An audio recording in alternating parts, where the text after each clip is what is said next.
In today's lesson, we are going to be learning about vibe coding. This is AI assisted coding using an AI agent to help you build and create websites, apps, and all sorts of other various software applications.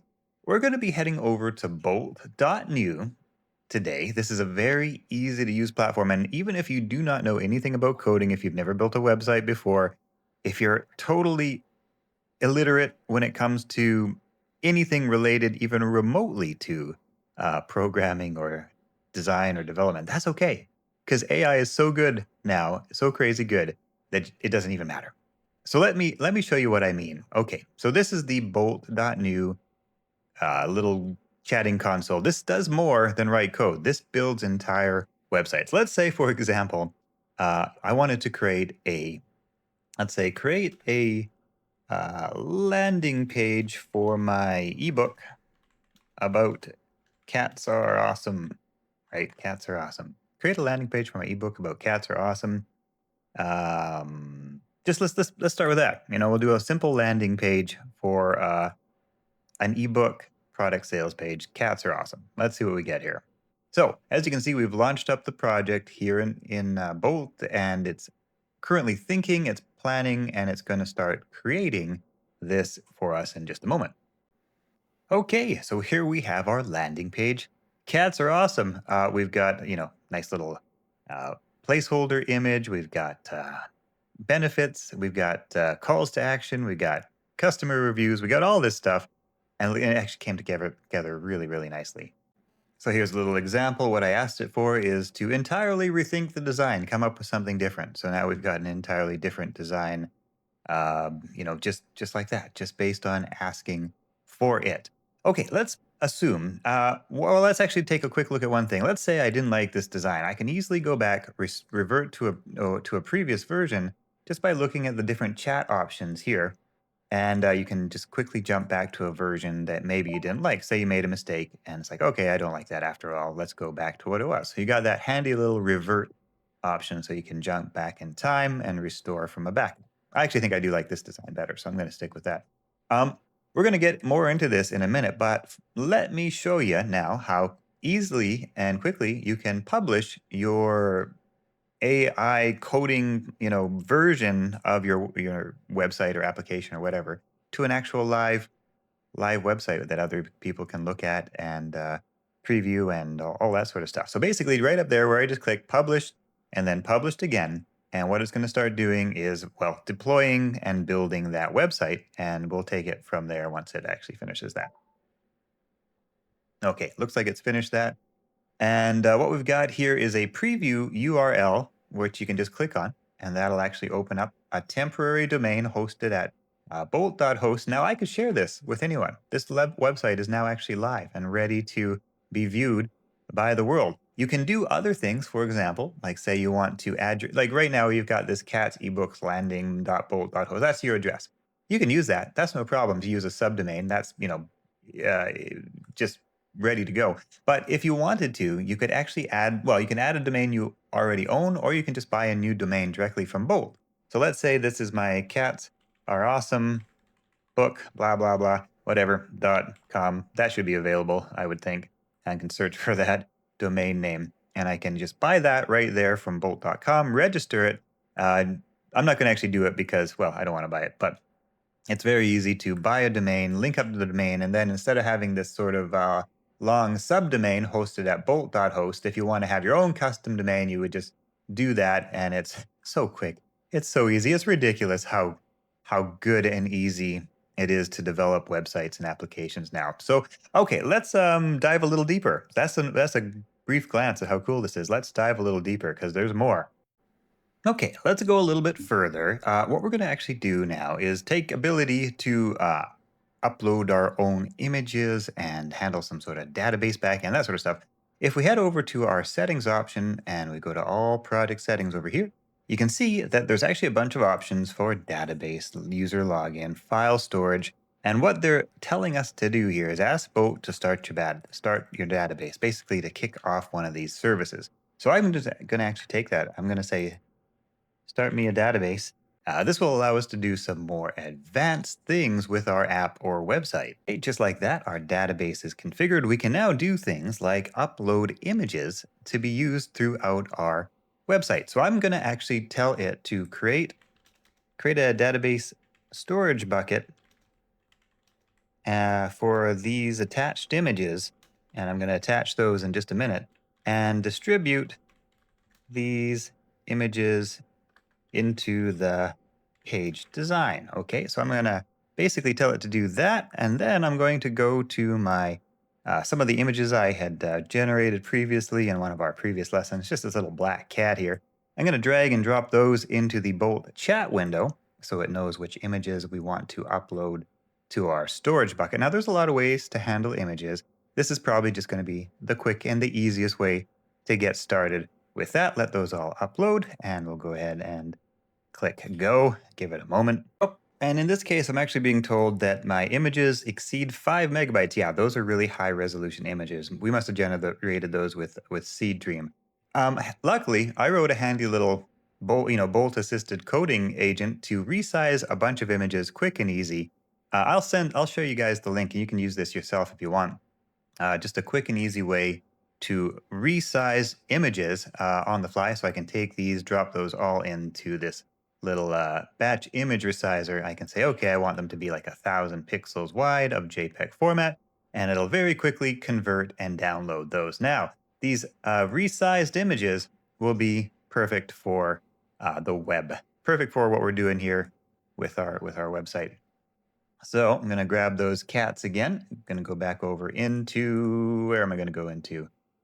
Bolt coding agent. There we go. And I'm going to once again grab those resized images here. These are nice small little images this time. And we're going to do that again. Basically, each image was like over 5 megabytes. That's a massive, massive high resolution image. So Bolt was complaining about that. So if you run into that problem, it's actually good that we did, because you might, if you're generating your images up with OpenArt, Seed Dream, like we talked about in some of our previous lessons, you might run into that issue. So head on over to this handy batch image resizer that I created using Bolt myself, just like this handy little thing for a problem that came up. And that's how cool it is when it comes to AI assisted coding. I was like, okay, I run into this problem of needing to resize images. I could resize them one by one on my computer. That takes a long time. Or I could write a handy dandy little app. And you saw how quick and easy that was. Drag, drop, download, done. Right? So you can start to think about, needs and applications and purposes for AI assisted coding agents for just like daily problems that come out. Okay, what's the problem? Maybe there's a little web app you can make that solves that quick and easy, right? Okay, so there we go. We've got our images, which are now uploaded. For some reason, the I guess Bolt decided that we wanted all three of those images up at the top to replace the one that we had before. Wasn't exactly what I was thinking. Also, it went and it changed our color scheme to match the color scheme of the images. That actually looks really good.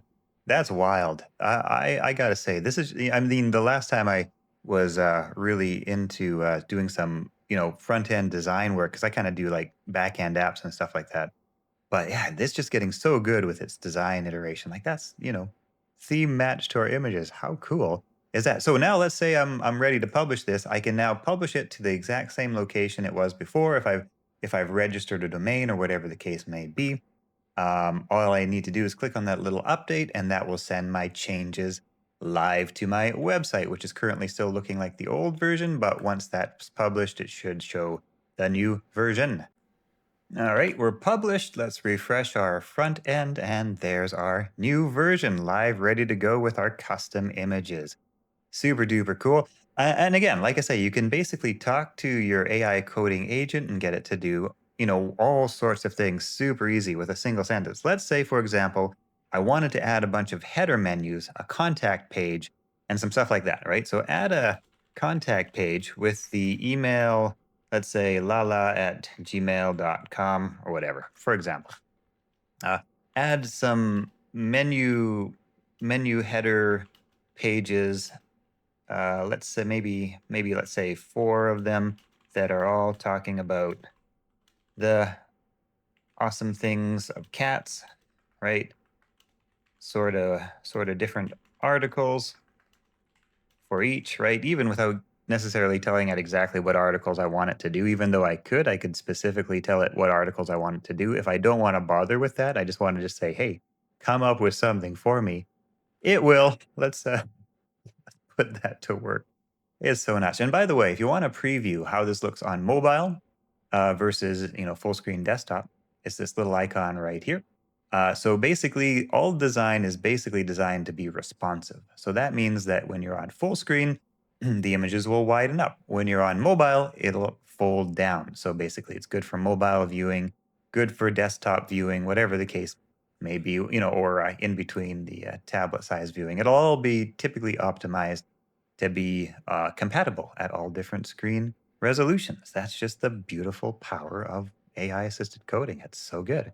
Okay, and there we have our additional pages. So we've got our behavior page, which has generated up a nice looking behavior page. We've got our training and enrichment page. I mean, this is beautiful. I didn't have to think of this, I didn't have to design this. The AI thought of it, designed it, put it all together in a beautiful format. I've got a very professional looking cats are awesome site. Now, I don't know what I'm selling here. I'm selling maybe the concept that our cats are awesome, but let's say you're selling an ebook or you had a product or you had a course or you had whatever you had, right? Maybe this is you're putting together an online course and you want to build a beautiful, landing page, quick and easy.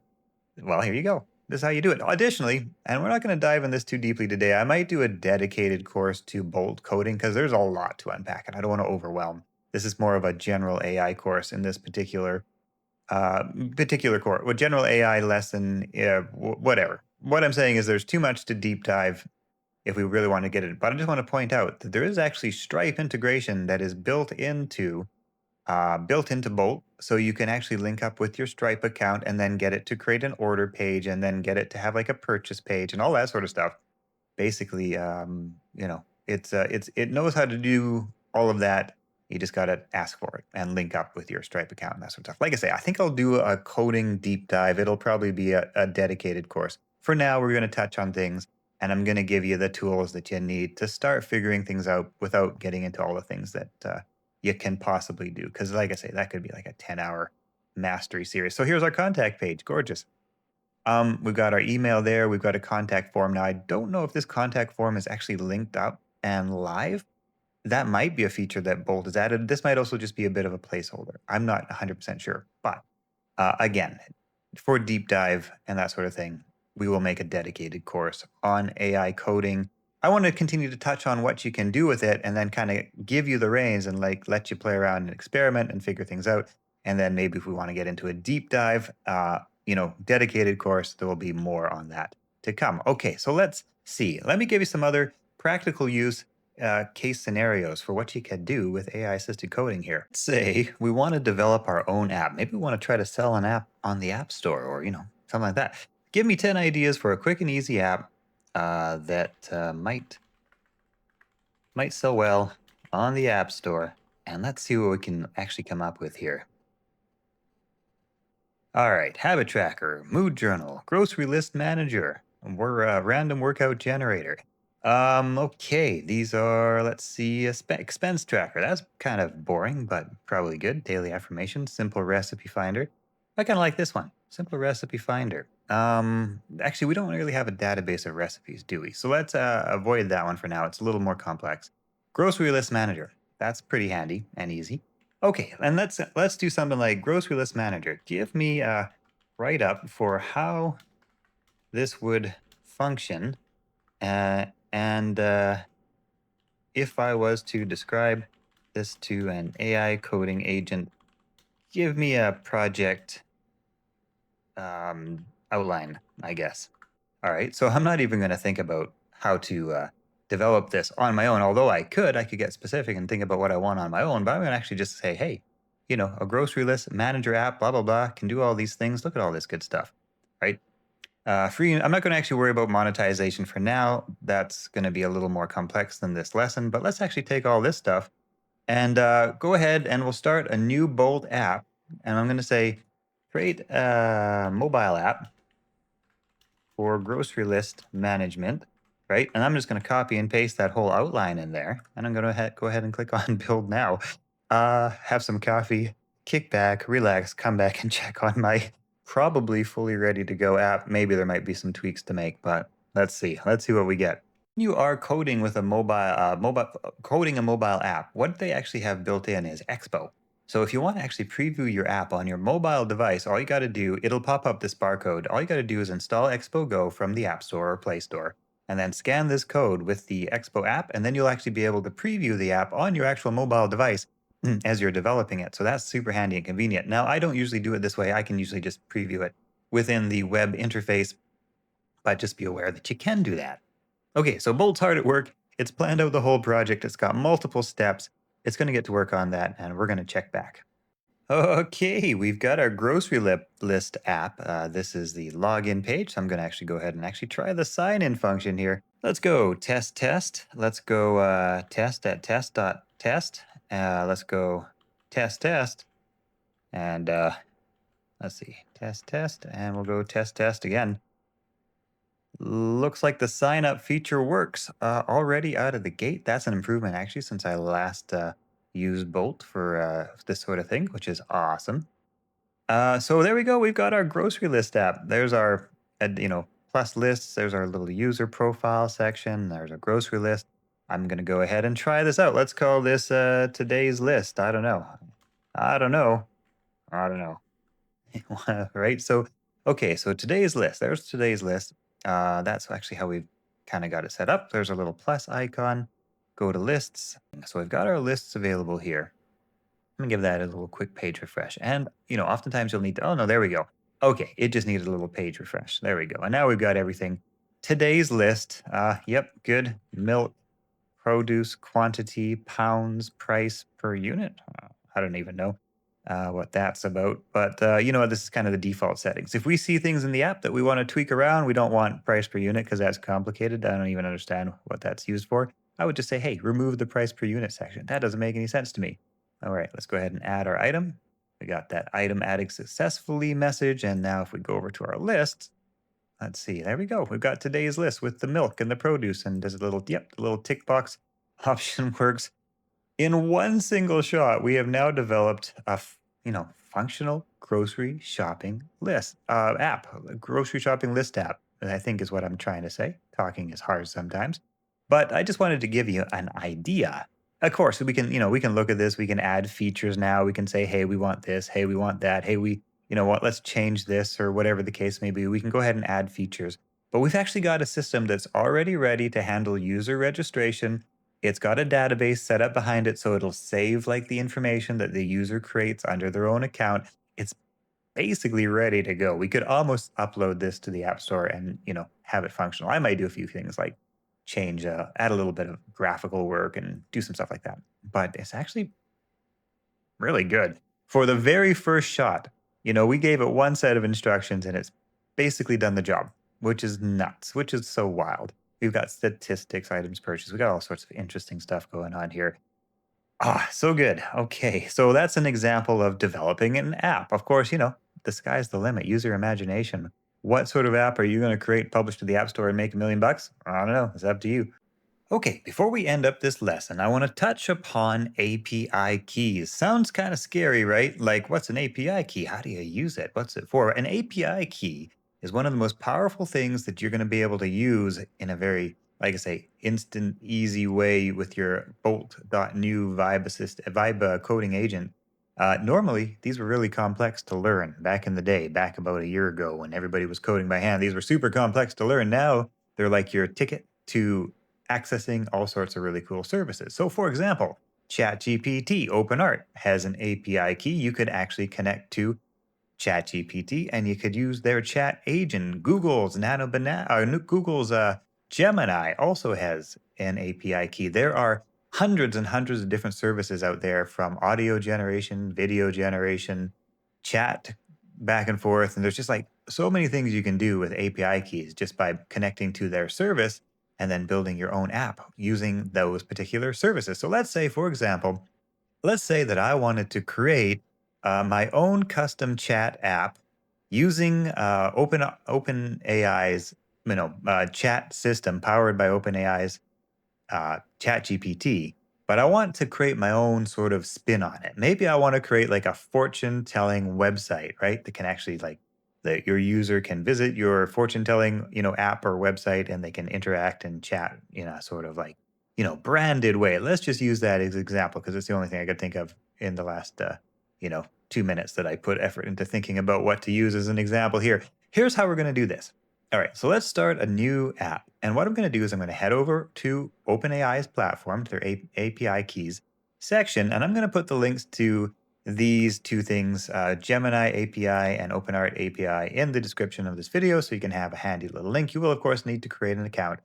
Um, so what you're going to want to do is create a new secret key. I'm just going to call this test, test, test, because I'm lazy about names.